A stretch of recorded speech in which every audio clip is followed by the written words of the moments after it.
Good evening, everyone, and welcome to another episode of Scribe's Journey with the Three Scribes. I am Travis J. Crokin, the calm scribe.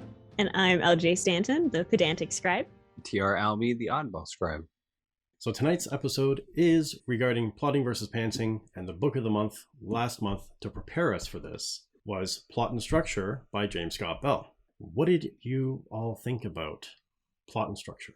I definitely learned a handful of hopefully extremely useful things for my next book, but it was also nice to get a little bit of validation of okay, I already knew how to do some of this. Oh, good. Yeah, I put notes in, I put markers going through, and I found some great stuff. I found validation in it. I also found very cool ways of describing things. That was one thing that really stuck out to me with James, was that he has a way of just putting things into simplistic perspective that kind of hits you on the head and makes you think wow, why didn't I think of describing it that way?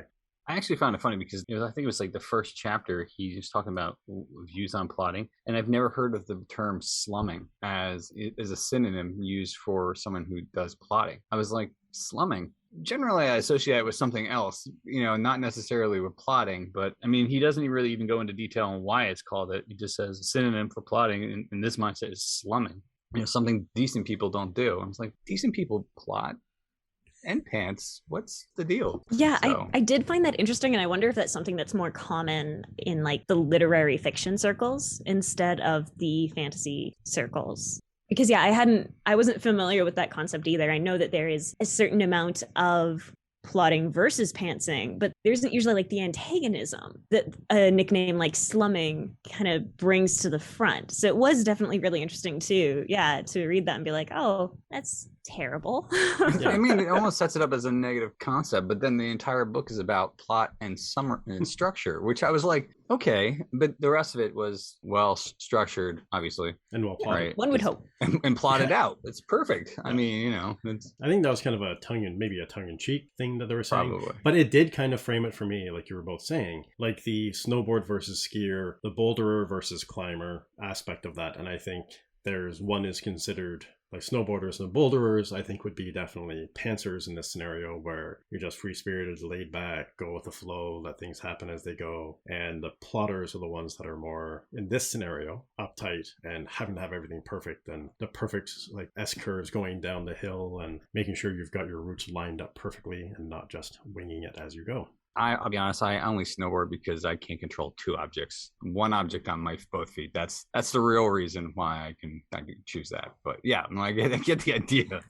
But I'm just not coordinated enough, apparently. But I'm coordinated enough to plot. Yeah, I thought it was a great book. It was worth that. It was very worthwhile. It was a great book to read, and I enjoyed it. And again, it's one of these things. I've got all of these books that I've now compiling for references. One, I know it doesn't go along with this, but I absolutely love it. And it's going to come up in another podcast, I'm certain, but a book I do recommend for writers out there is the Rogette's Thesaurus of Words for Writers. 2,300 words, and it is a fantastic book if you're trying to find just that right word. I feel like at some point we need to have just a nice list of resources for things like that aren't necessarily books of the month or whatever, but are just really good resources, because that's a good one. And then I know we have so many others. So before we get too deep into the conversation, perhaps we should start off with the whole concept of what is plot?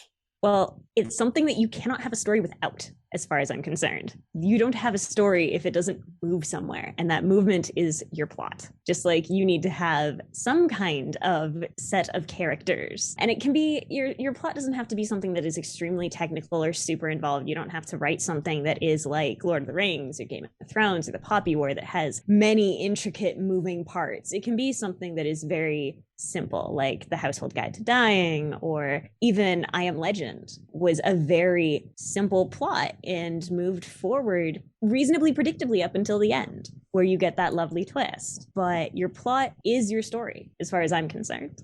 So you would say the plot is almost the vehicle that is carrying the reader along through the story. Yeah, vehicle can be driven by your characters, but if you don't have it, your characters aren't going anywhere. I mean, it's what, like you said, drives them, right? I mean, even in the book we just read, that he had the whole lock reference. Yeah, I think that was lead, objective, confrontation, and knockout. Confrontation and knockout, yeah. the plot drives a character to do something, right? Otherwise, it's just going to be them sitting on a curb with a sign. Part of it is the reason of them going out and doing what they need to do. Part of it is the subplots that are just driving other aspects of their lives. And it all kind of rounds out together into what is the story. And it's what intrigues your reader. It's those little things too. And it can be an affectation on someone. And it's kind of it's the little bits of everything that make your story worthwhile. As I said, you can't have a story if you don't have plot. And that's exactly it. And the plot, to me, plot is, to be blunt, it's what makes the reader give a damn. You know, like Ted said, you can have someone with a sign sitting on the side of the road. And if they're just sitting there, that's fine. But once you put words on that sign, once you have them moving the sign a certain way, once you have them dropping the sign and going and running off to do something all of a sudden, then those are the key things that start hooking the reader's attention. So what are they doing? Why is this happening? How is the story unfolding? And that is what's going to grab the reader by the shirt collar and drag them into the story and drag them along for the ride of going through the plot. So unless they're a pantser, then they would grab them by the pants. But that is the thing. You have to have a plot, but how you go about getting that plot is very different. And that's where we get those terms of plotting versus pantsing versus everything that's in between, in the middle ground. And tweeners. Of course, tweeners, plantsers, there's a few names, and I don't like any of them personally. Because I think they all just sound really weird, and I don't like that for a title for myself. But plotting tends to be the people who heavily rely on the outlines. Pantsing tend to be discovery writers. And Travis is much better about describing what a discovery writer is than I am, so I'm going to hand it off to you. So a discovery writer is what I kind of am in some ways. I'm a plotter. I'm, I guess, what you would consider a tweener, which is someone that plots, outlines, and does discovery writing. So a discovery writer is someone that will have an idea in mind. They've got characters. They know where the story is going to go. And they sit down, they chat with the characters in their mind, and they write the story as it unfolds before them. And they discover the story as it goes along. They know usually the beginning and the end and who the characters are and kind of what's going to happen. But as they start writing, the characters kind of dictate what happens, and you discover the story along with your characters as you're writing it out. That's why it's called a discovery writer, or being a pantser, because you sit down and you write from the seat of your pants. So, but where does world building fall into that? Do you think pantsers world build, or is it only a plotting thing? I would say that pantsers do world build as they go along. And then we're going to get into this in a little bit as well. But I think pantsers world build as they go along. This is where revision and that kind of stuff comes into play, where you start building things out after you've done the skeleton of the story and you've built on from there. Like I said, myself, if I'm doing a short story, I tend to pants. And if I have an idea that's come to me and it's just hitting me in a wave, I'll sit down and I'll just start writing it out and go that way. But if I'm doing something like The Lion of Archinomus, my science fiction novel, and it's a series, then I am world building. I'm building a universe. I'm building canon. I'm building creatures and machines and spaceships and technology and all this wonderful stuff. So then I'll plot that stuff out and plot out kind of where signposts of where I want the story to go. And then I start writing. And so while I've got the signposts down, I'm kind of discovery writing as I go, because I don't know, I haven't plotted out what each scene is going to be. I'm just letting my characters take me along that road. And then I flip back and forth from plotting to pantsing. What about the two of you? Would you consider yourselves to be plotters, pantsers, or in-betweeners?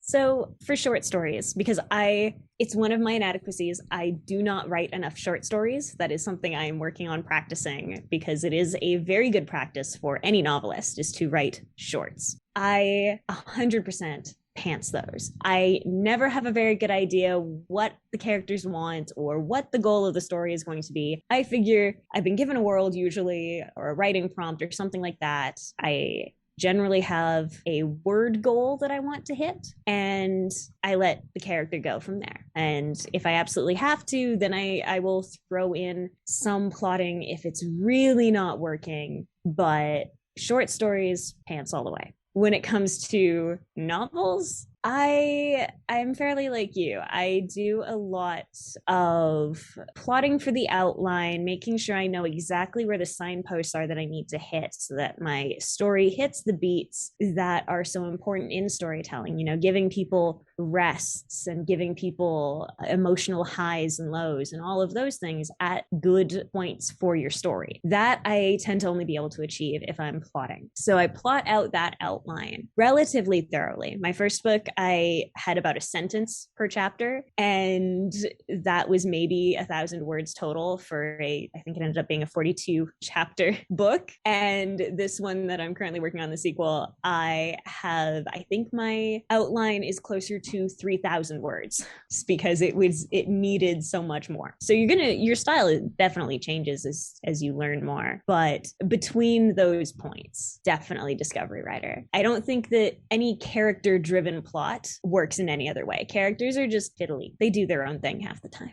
I'm definitely a plotter all the way. It doesn't matter what type of story it is. I remember when I wrote during high school that I had an idea in my head and I would just kind of go with it. And it was more of a pantser back then, but I am so unorganized. Even back then, I was still very unorganized. But for me, when I wrote my picture book series, I had maybe a 3-page outline just for the 1,000 words I was going to write for the picture book. For this middle grade novel that I've written, I had 20 pages of detailed, here's what's happening in this scene, here's what's going here. And just because I need to know exactly where things are going, because otherwise I know I'll get off in that tangent. And sometimes that does give some unexpected benefits to the story that you weren't planning originally. As I was writing it, I try to follow to the outline. And then as I figured out that something in this outline didn't necessarily work the way I wanted it to, I kind of went a different direction. But making sure that it gets back to the next point that I wanted to drive to. And the world building aspect of it, I had to build so many different sub stories around even just the background of what the quest was for this book. Like I had to build an entire Celtic culture that kicked the Romans out of Ireland and in the British Isles, and the history behind that and some of the other things that happened thousands and thousands of years before all this, just because it all kind of fits to the story. But it's nice because I knew to myself, I was going to take those ideas, I said to myself, I'm going to take them and I'm going to put it into an anthology. I'm going to write each one of those stories now out fully and develop individual characters for them so that if someone says, well, what happened in event A that's in this story, they'll be able to go back and read it and say, oh, well, that's what it was. Definitely a plotter all the way. Can't do it without it. Just very unorganized. You can tell by my office, it's a disaster right now. So that's fantastic that you have all of that nitty gritty built in, that you can branch off, but you also know that those branches are for a different story, that you can prune it enough that your story will remain the story you want to tell. Because that is definitely a worry with pantsing, is that your story that you want to tell could end up going off on that branch and derailed for a while, and then you try to bring it back to the point where you wanted it to be and it doesn't really work well. So one of the things that's really important to keep in mind when either you're plotting or pantsing is to make sure that everything you're doing serves your story so that you don't go off on those tangents too far. I like the fact that you put in too far, because it is okay to have some tangents with that. And that's something that I learned the other day in a meeting, is the concept of cut the big limbs and then shake out the leaves. Yeah. When you're doing I like that. That's a great quote. Yeah, I thought it was fantastic. It's from Ray Peter Clark. So there's a lot of other quotes that go along with that, but that's the thing, is that having a spot to put down those tangents, having a spot to keep track of those is a great thing. And like LJ was saying, the fear is that if you do go off too far on one of those tangents, you come back, you can forget where you originally were going with that story. Your brain can get so wrapped up in what was happening inside line B that you kind of forget the core of what you were doing with story A and go along. But on that note, we do have our next topic coming up and our new recommended reading. A little bit different this time. I don't know if I trust myself enough to be able to talk about this topic. I don't know if I actually have the background and the experience to be able to talk about this next topic, but I'll just go for it anyways. So next month, we're going to be talking about Imposter Syndrome. All writers, I think, suffer from it. Everyone deals with imposter syndrome. It's usually strikes at the worst possible moment when you're really into the thick of things. Things are really going well. People are paying attention to you. Eyes have been turned to you. And then you kind of shirk back and think, what am I doing? Why are they listening? I don't know what I'm talking about. I'm just an imposter in all of this. So the recommended reading for next month is going to be someone who has publicly, wonderfully spoken about the imposter syndrome and how it has impacted them. So the author that I'm talking about is none other than Neil Gaiman. So the book of the month, or the recommended reading of the month, is to take in anything from the very prolific Neil Gaiman be it a movie, a show, a comic book, one of his novels. Just take a look at something that Neil Gaiman has had his hand on and has worked with and has written, and you will see how amazing this author is and how prolific he has been, and the fact that even he still deals with imposter syndrome. So we're going to discuss all of that next month. Getting back into the concept of outlining and plotting, I'm going to say something that is going to be extremely controversial. Everybody outlines, everybody plots. So for all the people that say that you're a strict pantser, okay, but you still plot and you still outline. The thing is when and where we do it. A plotter will be someone who will sit down and plot from the very beginning before they put pen to paper and before they start writing out. A tweener, as we discussed, is someone who's in between, and a pantser is someone who just sits down and starts writing. However, for a story to be successful, for a story to work, and no matter how much knowledge you have of how writing works, at some point in the process, you are going to step back and look at your story as a whole, and you're going to make sure that it hits the appropriate beats that you know by heart. You're going to make sure that it doesn't fall flat in places. You're going to make sure that the story is getting carried along the right way and that it hits the right notes. So you may not outline in the beginning, at some point you will hold up your story, either mentally or physically, to an outline and see how it lines up and how it works. And discovery writers or pantsers have kind of internalized the story structure, how storytelling works. A lot of writers have that ability. You know what makes a story work, what hits the beats properly, and how to go along. But there is still, be it in the beginning or when you're revising or partway through, we all end up checking our stories to make sure that the plot is working, to make sure that the outline is working as we go along. And one question that does come up is this concept of, well, if I plot, it's going to be formulaic. It's if I follow a plot line or an outline or a template or a structure, it's going to be formulaic. And you're right in a sense that you can take a template and plug in just bland information and spew out constant formulaic materials. But as is stated in the book Plot and Structure, and it's stated very well, is everything is kind of based around a template. Isn't it harder though for someone to do like plotting or an outline or try to apply it to outline after they've written the story? But I would think that would be more difficult. I think it depends on how you go about your writing, because outlining can be hard no matter what order you do it in. I find that it can be easy to hit on writer's block when I'm outlining ahead of time, because it's kind of insert something cool and epic here because I need to get to here and I won't always know what that is. So that can be a difficult hiccup to get over when I am writing out an outline. Whereas if I was writing in a character's head, I'd be able to just kind of flow through. And then coming back afterwards, you're having to reread your work and write down your outline. So in some ways, pantsing, you've already got your outline there. You just have to discover where your outline is and whether or not you've stuck to a good story structure when you've done it. So it changes, I think, the method of outlining, but your outlining will still be there and it will still be a challenge no matter what. And I agree with that. And I think it's something that if you've been a pantser and you're looking at the outline afterwards, it's a matter of just shifting and adjusting things a little bit, because the story is there and you know you either need to build on here or cut out here and shift this scene over a little bit to kind of hit the pace that you want to go through the story. But for myself, The Line of Archinomus, I know there's going to be approximately 32 chapters in the book. I have 32 beats in the story. And I have those 32 beats lined out. Now, some days it's 30 beats, so I'll take some out. Some days it's 36 beats, because I'll add some in as I'm going along. For the actual, that's kind of the skeleton or the signpost that I have set up for my story. However, actually outlined, where I know in this scene, this is what I want to have happen, I've only done up to chapter 11. And now I'm writing chapter 4. I'm actually discovery writing the story, and I'm on chapter 4. But as I'm going through chapter 4, that'll trigger something. They'll be like, oh, you know what? In chapter 16, I need this to happen. So I can go back to my outline and say in chapter 16, I need this character to do this. And then I go back. So that's what I mean by I flip back and forth. So I don't think I've ever sat down and completely outlined from start to finish an entire story.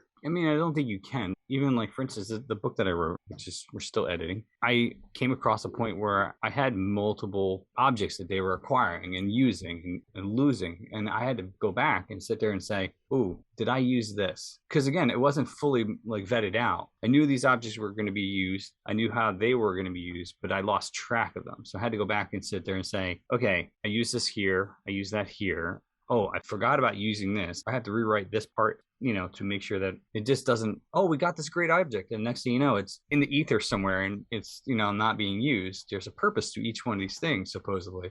You bring up a really good get point. every piece, right? But it's even with plotting. But that's it, is your outline doesn't need to be a static thing. Right. So it's I don't think an outline at any point is ever 100% I have completed this and I will never touch it again, because your story won't grow if you just go off of the thing you thought of 6 months ago when you started. It's going to grow, it's going to change. And if you go and put in your outline the things you think of, the way that, Travis was talking about, of the, oh, I have a great idea for chapter 16, let me go and write that in. I think that helps keep you focused too on the work that you're presently doing. So if you're writing chapter 4 or chapter 10 or whatever, and you have a great idea for later on, you don't have to go, crap, I need to go write chapter 30. You can do I can just put this down as a good idea into chapter 30 and then continue working on what I'm doing. So then it helps keep that focus.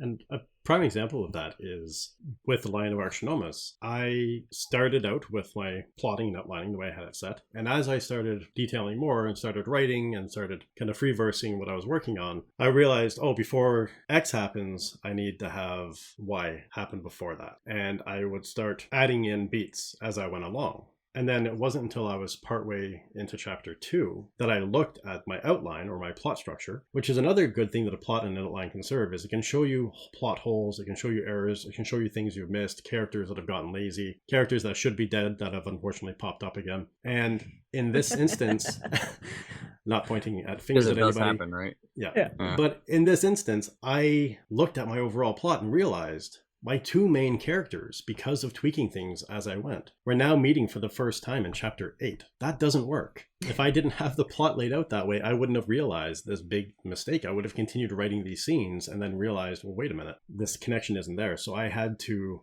take part of chapter 8, move it into chapter 2, rework chapter 2, take part of that, put it into chapter 3, and completely restructure. So it's absolutely right. Your outline, your plot is never static. Yeah, and that is a beautiful thing, is that your outline is there to serve you, the storyteller, and your plot. And you hope to God that you can find your plot holes in your outline. For me, at least, that's what I hope for, is that if I'm putting a plot down, putting an outline down before I write, that I will find the plot holes before I'm 89,000 words in, finished a first draft, start rereading it and go, oh, my villain knows things they shouldn't know. And now that entire plot does not work. It should never have worked. Why didn't I catch this a year ago? So we all have a lot to learn, and I am excited to continue on my journey with that and learning to do better outlines to catch those kinds of issues. Speaking of that, we talked about plotting, pantsing, and in between, but we've also used other phrases as we've gone along, which are outlining, skeleton, and methods. So let's touch upon that a little bit. What are your definitions and or thoughts on skeleton, outlining, and methods of writing?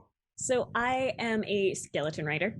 And it's one of the reasons why I outline first, since I take an outline, and that is honestly the baby skeleton in a lot of ways. And then I write out the full-fledged plot, story, everything, and that is my skeleton. And when I hit the developmental edit stage, I am not looking at my manuscript with the critical eye of I have to cut and hack and slash, which is, I think, the conventional wisdom that we hear a lot, is that you finished your first draft, it's time to cut it down and trim it to size. And I cannot do that, because my first draft is the barest bones skeleton, and the next draft and many drafts later are all building up everything on top of that skeleton, so that by the time I'm ready to send it to an editor, I finally have a fully fleshed out manuscript. Yeah, I don't do skeletons just because I want it step by step. It mainly is because I'm unorganized and I suffer from going on tangents because I'm ADHD, and that's what it is. Squirrels distract me. I think I do full outlines because I need it, and that's just the structure that I put myself in, because otherwise I would never get anything done. And I'm kind of the same way as LJ, where it's a skeleton. And that's what it's funny, because when I'm writing on stream, I get the same kind of comments where I'm writing a scene out. People are like, well, you didn't describe the lighting, you didn't describe the atmosphere, you didn't describe what they're wearing, you didn't describe their facial reaction. And no, because that's part of the thing, is I do the plotting, the outlining, get the beats down, and then I do the skeleton. Well, that's where I kind of free write and I free verse. And this is what I want to have happen as I'm writing. I get from point A to point B in the story, and then I go back, and my first round of revisions, like LJ said, isn't even a revision, it's fleshing out. It's reading the scene. Now that I know what happens, now that I know more about the characters, because when I'm first starting a book, I've just met the characters. I spent a little bit of time with them beforehand, but we're kind of still on a first name basis. By the end of the book, I know the characters intimately, inside and out. I know how they think, how they react, why they react, what their character arc has been. Then I can go back and fill in the detail that now makes more sense, because I know how they're going to react in these scenarios. I know what their fashion sense is. I know how they like their coffee. And then I can go and build that stuff out. And then my second round of revision is, what do I need to cut? What do I need to fix? And build out from there. But that's the thing is, so that's, we're not, and to be clear, we're not trying to say that pantsing is better than plotting, is better than tweening, is better than outlining, is better than skeleton. If you find something that works for you, you can get the words down on the page and you can go from start to finish in your story. That's the correct method. And I don't think anyone should be holding a flag above anyone else's head saying that I can start and free write from start to finish and have a beautiful story come out. That's fantastic. But for some people like Ted, who's ADHD and needs to keep really focused and organized, and people like me who, well, got hit by a car and suffered brain damage, I need to put stuff down on paper. If I don't do that, what's not seen is gone. I think we all have different styles, even if it's minute, just a little bit different. So there's no right or wrong answer. It's always nice to feel seen when you're trying to start out as a writer, and hearing about different methods and different styles and whatnot can be very helpful. Because I know that when I was just starting out, it was very much the, okay, what's the right way to do this? And you go and you find tons and tons of advice online that tells you, oh, this is the way you have to do it. And it's the, okay, that might not work for you. So it's about doing your research, finding what's comfortable, and finding the method that again serves your story. If you are uncomfortable and trying to force yourself, a square peg in a round hole, your story will suffer for that. So if you want to be a pantser, but you're really good at plotting, that's okay. Plot or be a tweener or a discovery writer. It's all about what serves the story and what gets your story out on paper. There is one thing that I would say is that I don't believe that there's any solid rules in writing. I think there's, at best practices or best recommendations. But one thing that I would put almost to the level of a rule is that you can't break the rules, you can't break the structure unless you understand how it works. And I think a lot of writers naturally are storytellers, and they naturally know the rhythm and flow and beats of a story as they go through. However, learn, even if you're a pantser and you just completely work as a discovery writer, do some research. Learn what the Fichtean curve is, what Freytag's pyramid is, what the 3-act story structure, the 5-act story structure, the hero's journey, the monomyth. Learn what all of these story styles and structures are, because at the very least, it's going to give you an inspiration of, wow, you know what, this other story I'm thinking about, instead of doing it in this structure that I know so well, why don't I try doing in media res? So once you understand and you know what the different outlines are and the different story structures are, then you can play with them more and you can free write a lot more, because now you have a lot more tools in your tool bag to work with. I really love this topic, and it is something I'm passionate about, because being a writing geek for a moment, it's the plot, like we said at the beginning, the plot is what drives the story. And when you realize that you can either drive a jalopy, or you can drive an Outback, or you can drive a Ferrari, or drive a Jeep, you're not going to drive a Ferrari through the jungle, right? So you could learning, try. You it would try. just be very detrimental to the car. Don't do that to a poor Ferrari. Yeah. And you'd end up walking. But the thing is, knowing which vehicle for which terrain you're in will definitely help you along the way with what you're working. Does anyone have any final thoughts? Or No, I was just thinking this would be a good point for the homework, right? Yep. So writers, take one of your work in progress and take a look at it. Find a structure you think might fit to it, and see whether those elements of your plot serve the story.